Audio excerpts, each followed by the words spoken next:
सभी को नमस्कार। आज हम एक सीरीज़ शुरू करने वाले हैं कुंडली में योगों के बारे में। ये सभी वे योग होंगे जो हमें लग्न कुंडली से ही देखने हैं, और ये ऐसे योग हैं जो प्राय कुंडलियों में देखने को मिल जाते हैं। इन योगों में सबसे पहला योग है वल्लकी या वीणा योग।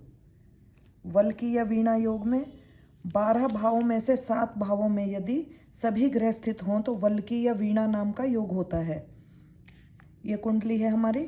अभी हमने इसमें लग्न नहीं लिखा है, क्योंकि हम सिर्फ ये देखना चाहते हैं कि वल्लकी या वीणा योग बनता कैसे है। अब इसमें प्रथम भाव में सूर्य है, द्वितीय भाव में बुध है, चतुर्थ भाव में चंद्रमा है, पंचम भाव में शनि है, षष्ठ भाव में राहु है, सप्तम भाव में गुरु है, दसम भाव में मंगल है और 12वें भाव में शुक्र तथा केतु हैं। ये जो योग है इसमें हम राहु और केतु को नहीं लेंगे।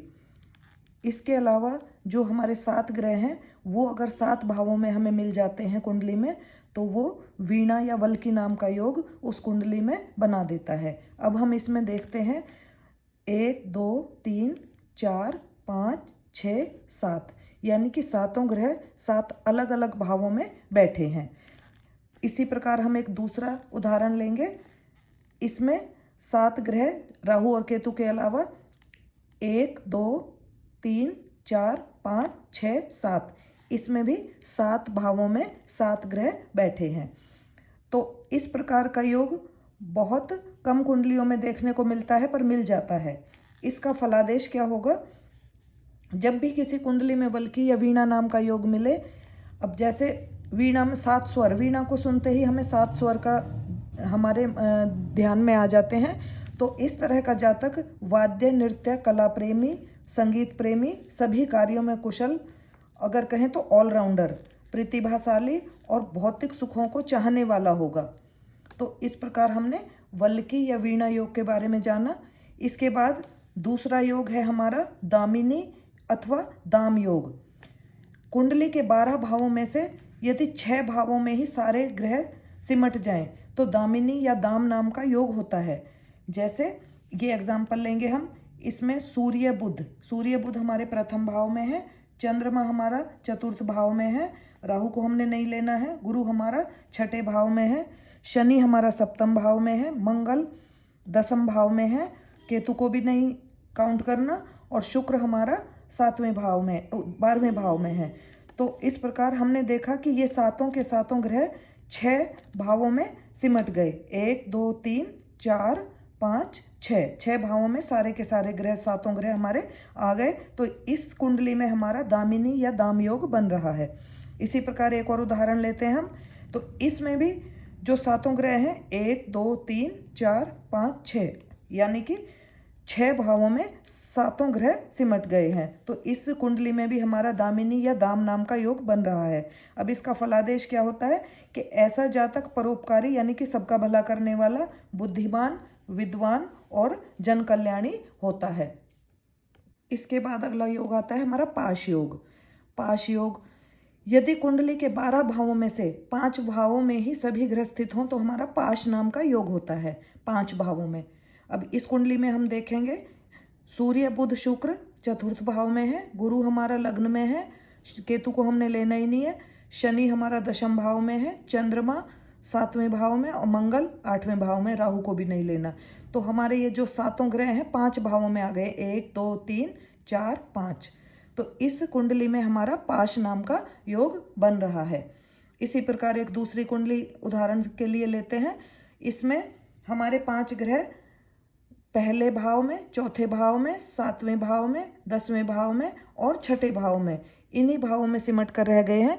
तो इस कुंडली में हमारा पाश नाम का योग बनता है। अब पाश, जैसा कि नाम से ही पता लग रहा है हमें, पाश यानी कि जकड़।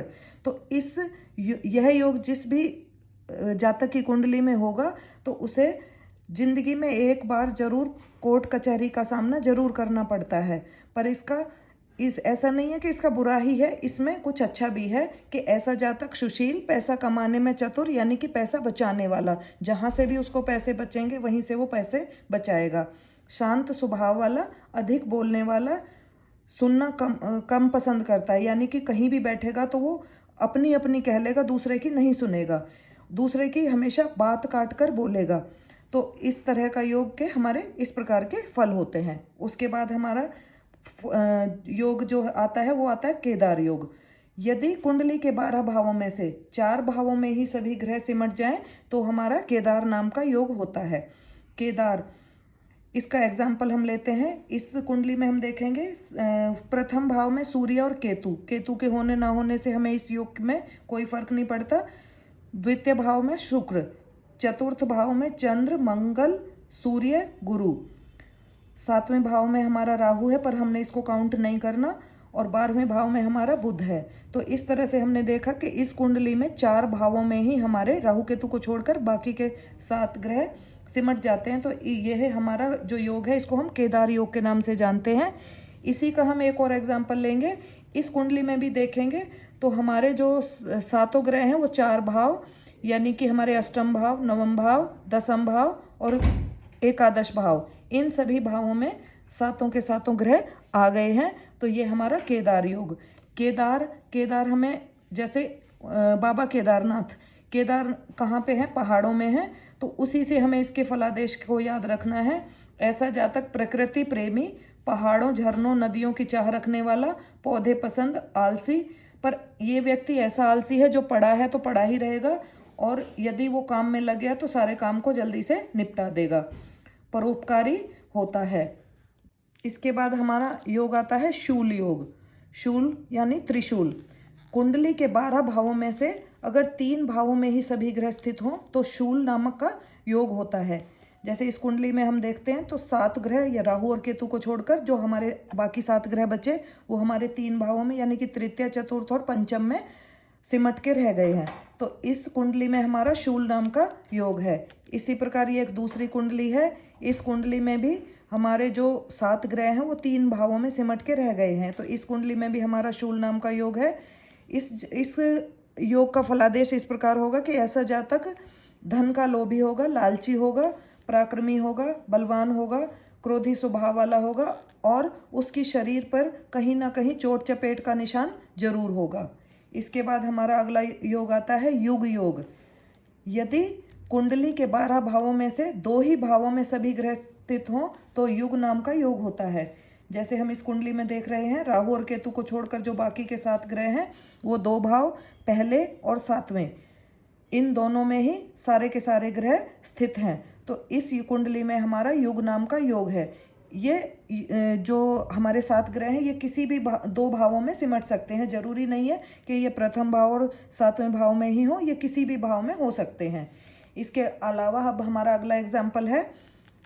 इसमें भी हमारे जो 7 ग्रह हैं वो पहले और 12वें भाव में सिमट गए हैं। तो इस कुंडली में भी हमारा युग नाम का योग है। इसका फलादेश करने के लिए ऐसा जातक मांग कर खाने वाला, यानी कि हमेशा आपसे खा लेगा पर आपको कभी नहीं खिलाएगा, अस्थिर यानी कि चंचल बुद्धि, दिखावा करने वाला, पाखंडी और शराबी होता है।